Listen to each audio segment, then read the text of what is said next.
Dear students, good morning to all of you. We are discussing hydrogen chapter.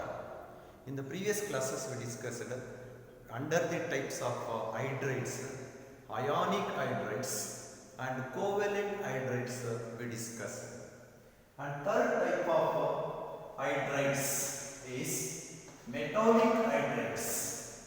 Metallic hydrides. Metallic hydrides are also called as non-stoichiometric hydrides. Non-stoichiometric. Non-stoichiometric hydrides. They are also called as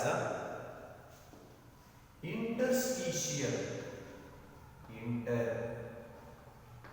Interstitial hydrides. Interstitial hydrides. So it is third type of hydrides are called as metallic hydrides or non-stoichiometric hydrides or interstitial hydrides. In the last class we discussed that ionic hydrides, compounds of dihydrogen formed with S-block elements, are called as ionic hydrides. Covalent hydrides are nothing but compounds of dihydrogen formed with P-block elements except noble gases. Now, metallic hydrides are nothing but compounds of dihydrogen formed with D-block elements and F-block elements. So, metallic hydrides are nothing but compounds of dihydrogen. Compounds of dihydrogen formed with D block, and F block elements. Compounds of dihydrogen formed with D block and F block elements are called as metallic hydrides. D block elements are called as transition elements. F block elements are called as inner transition elements.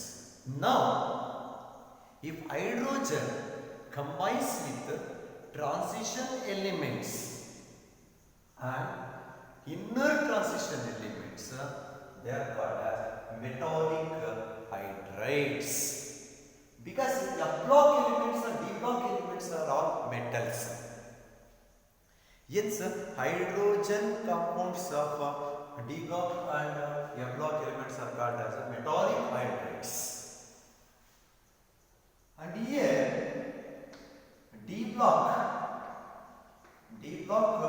elements starts from group 3.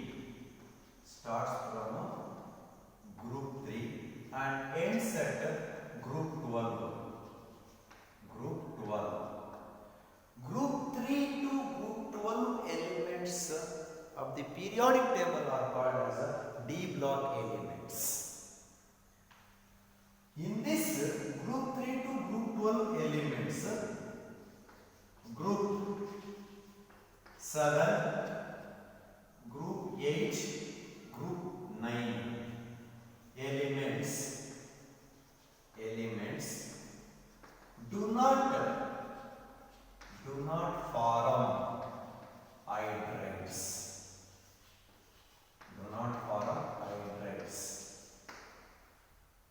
ಏನು ಹೇಳಿದ್ವಿ ಅಂದ್ರೆ D block elements and F block elements when they combine with dihydrogen, metallic hydrides are formed ಅಂತಂದ್ವಿ.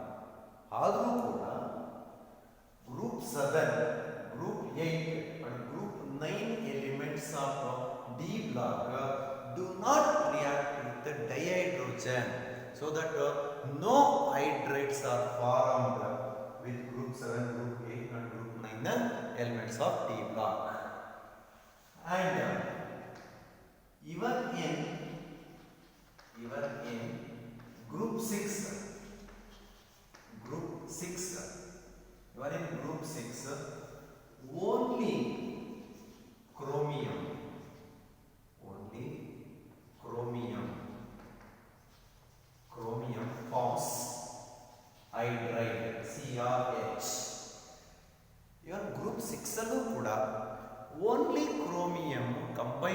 dihydrogen to form chromium hydride. Other elements of group 7, group 8 and group 9 of D block elements do not form hydrates with the dihydrogen. And F block elements like ytterbium forms ytterbium hydride, and so once again zirconium hydride, etc. and yttrium hydride. And some other examples for metallic hydrides are nickel hydride, platinum hydride, and vanadium hydride, and palladium hydride, etc. And D block and F block metals have capacity to absorb hydrogen in their interstices. Interstices is nothing but vacant space present in the crystal lattice of metal. Because of presence of vacant spaces in the crystal lattice structure of metals, hydrogen gas is get absorbed. Hence, F block elements and D block elements are called as sources of energy or storage of energy, because storage of hydrogen gas takes place into the vacant spaces present in the crystal lattice structure of D block and F block metals. Yes, they are called as storage devices or hydrogen storage devices or sources of energy. Nickel, platinum, vanadium, palladium, zirconium, yttrium, etc. or chromium hydride, etc. In the structure of metal, certain pores, cavities, vacant cavities are present. In that vacant cavities, hydrogen gas is get absorbed. Hence, they are called as storage devices. Hydrogen storage devices are sources of energy. And once again, these nickel, palladium, yttrium, zirconium, vanadium, and chromium metals acts as a good catalyst. They have catalytic property which catalyze the various chemical reactions. Catalyst means a chemical substance which increase the rate of reaction. Yes, these metals, D block and F block metals acts as good catalysts for many chemical reactions. Suppose you take hydrogenation of oils, that is oils are converted into fats, saturated fats, vegetable fats, saturated fats. For the conversion of oils into the fats, so this reaction is called as hydrogenation reaction, where oils are treated with hydrogen gas in presence of nickel catalyst or platinum catalyst or palladium catalyst. So in this nickel crystal lattice into the vacant interstices, hydrogen gas get absorbed. Hence they act as catalysts for various chemical reactions. So metallic hydrides are called as non-stoichiometric. Non-stoichiometric hydrides are very rare, but ionic hydrides we call them as stoichiometric compounds, because Metal percentage, hydrogen percentage equal in ionic hydrides. But here, metallic hydrides are called as non-stoichiometric because metal percentage, hydrogen percentage is not equal. Hydrogen percentage is very less. That is why they are called as non-stoichiometric. Proportion of hydrogen and metal is not maintained, is not equal. Non-stoichiometric. Interstitial hydrides. Metallic hydrides are also called as interstitial hydrides because metals like ytterbium, yttrium, zirconium, vanadium, chromium, platinum, nickel, in their lattice structure, in their crystal structures, they have certain vacant spaces. That vacant spaces are called as interstices. In that interstices, hydrogen gas get absorbed. Hence, they are called as interstitial hydrides. Next important topic is water. Water. It is one of the important compound of dihydrogen. Dihydrogen H2 mainly forms two important compounds. First one is water and second one is hydrogen peroxide. Both compounds have their own importance in day-to-day life. If we come to the first compound of hydrogen, H2O, majority of the parts of living organisms is made up of water. If you take a human body, nearly 65% of water is present. 65% of human body consists of water. If we take plant body,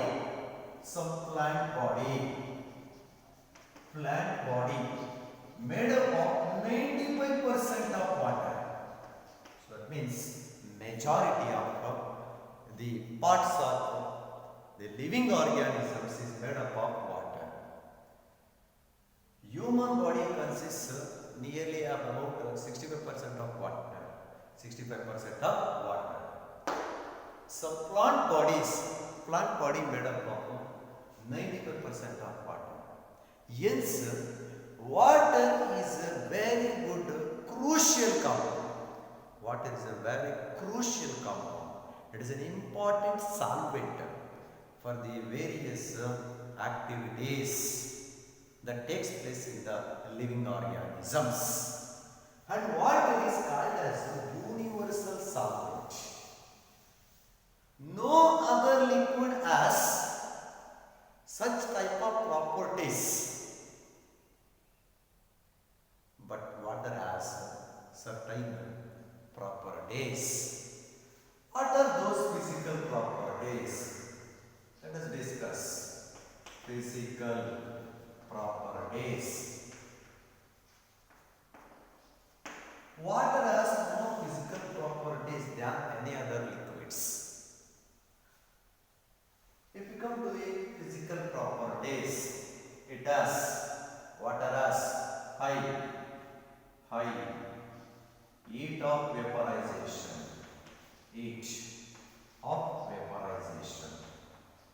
High heat of vaporization. To evaporate or to vaporize the water molecules, high amount of heat is required. High heat of vaporization. High heat of fusion. Water has high heat of fusion. High heat capacity.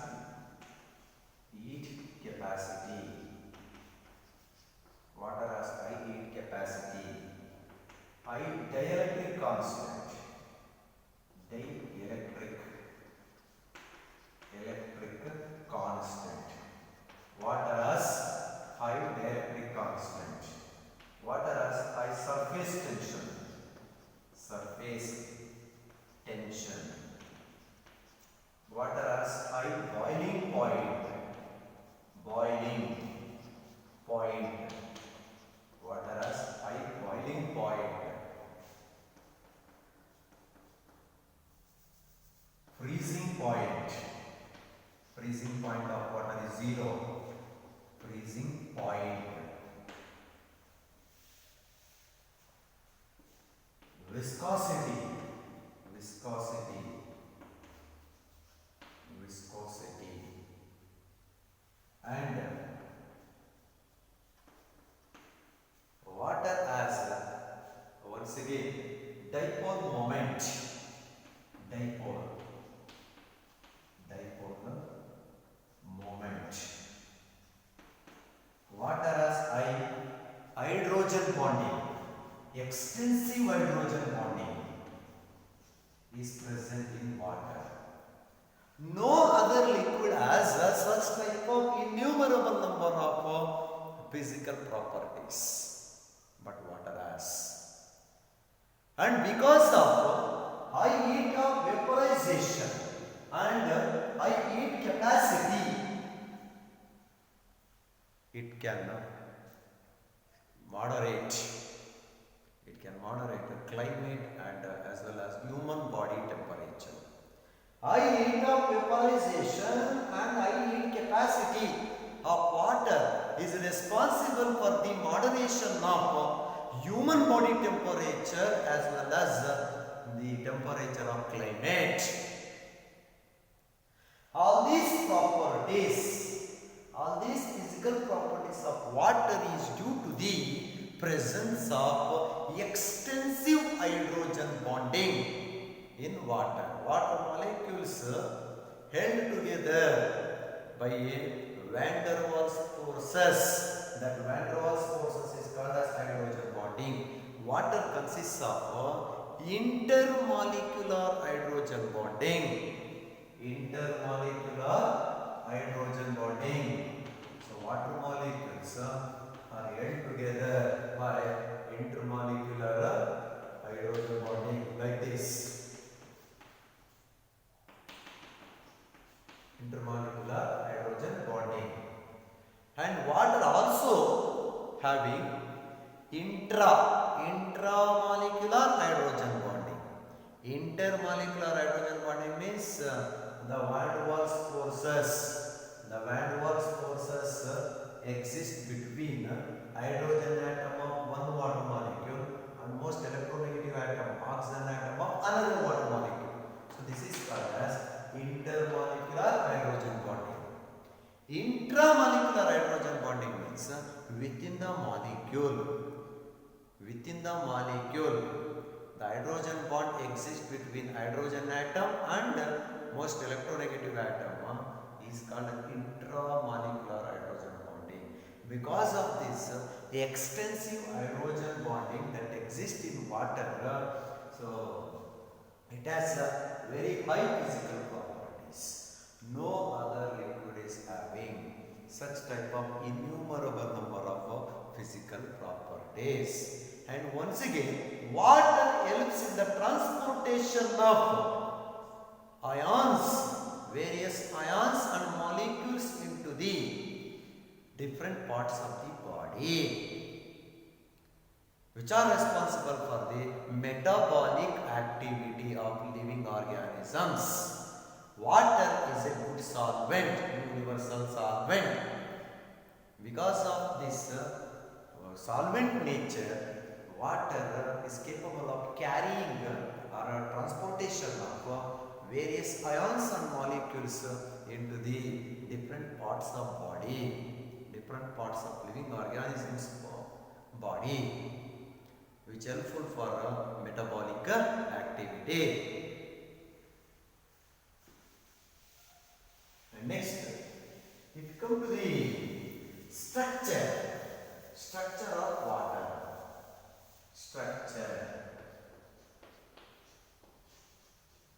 Structure of water. In gaseous phase,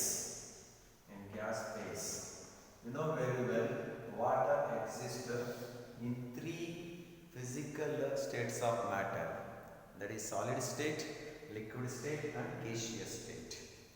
If we observe the structure of water in gaseous state, it has bent shape, bent V shape. Water has bent V shape. This is bent V shape where out of 6 valence electrons of water, means oxygen. See, oxygen has 6 valence electrons because oxygen belongs to 16th group. All 16th group elements have 6 valence electrons. So oxygen has 6 valence electrons. So 1, 2, 3, 4, 5, 6. Out of 6 valence electrons, 2 electrons of oxygen are involved in bonding with 2 hydrogen atoms. 2 hydrogens we have, each hydrogen provides 1 electron for bonding. So 1 electron of hydrogen, 1 electron of oxygen, covalent bond. 1 electron of hydrogen and 1 electron of oxygen, covalent bond. Remaining 2 pairs of electrons, 2 lone, they are called as lone pairs. 2 lone pairs. 2 lone pair electrons. They are called non-bonded electrons. These 2 lone pair electrons are called as non-bonded electrons. These electrons are called as bonded electrons. And angle between HOH is 104.5 degree. The bond angle in water is 104.5 degree. And bond length OH, bond length is 97.5 picometer. Bond lengths can be measured in terms of picometers. Pico is nothing but minus 10 power minus 12 meter. 10 power minus 12 meter is called as a picometer. So bond length usually measured in terms of a picometer. And once again, in water, oxygen is most electronegative, hydrogens are less electronegative. Hence, in water, electron density move towards oxygen. Oxygen is most electronegative ಆಗಿರೋದ್ರಿಂದ the shared pair electrons, ನೋಡಿ hydrogen electron, oxygen electron, one bond. These bonded electrons are towards oxygen. Hence, hydrogen bears partial positive charge. Partial positive charge. Partial can be represented by delta. And here also, these bonded electrons, HO bonded electrons, once again towards more electronegative oxygen atom. Here also, hydrogen bears partial positive charge. And now, from this hydrogen, electron density is towards oxygen only. Hence, oxygen becomes 2 delta minus. Oxygen gaining electrons. So 2 delta minus. Now, the electron density from both OH is towards oxygen only. Hence, there is a net dipole moment.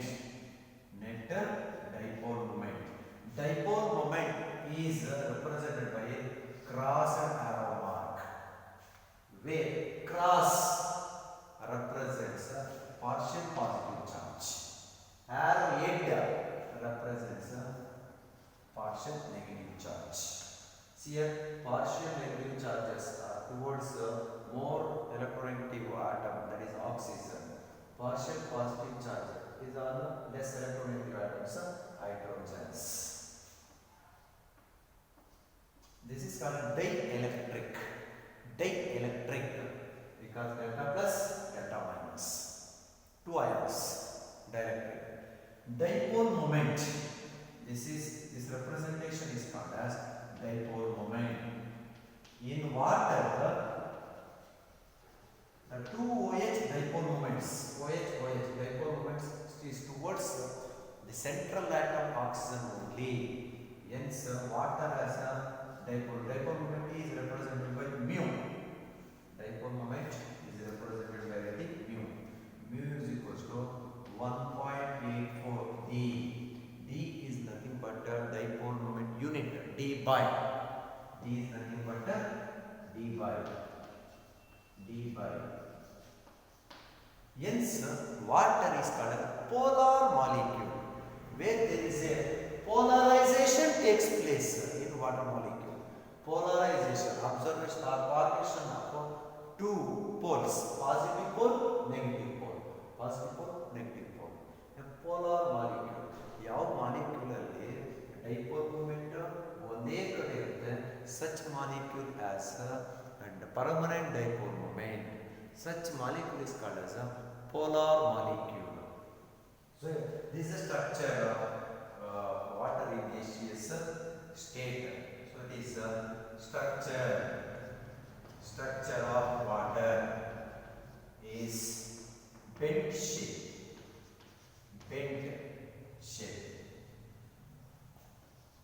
or bent V shape or angular shape. Structure of water in gaseous state. And if we come to the structure of water in solid state,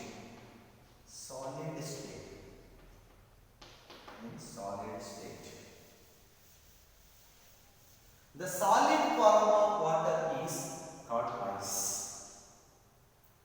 Solid form of water is ice. At atmospheric pressure,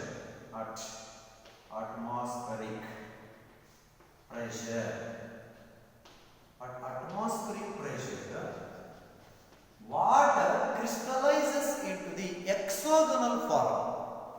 Water crystallizes into hexagonal form. At atmospheric pressure, water crystallizes into hexagonal form.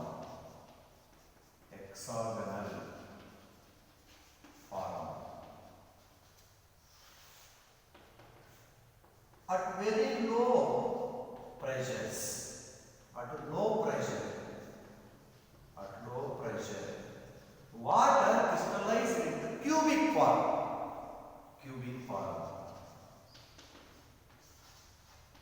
Water crystallized into the cubic form when the pressure is very low. At atmospheric pressure, water crystallized into hexagonal form. And the density of ice is lower than the density of liquid water.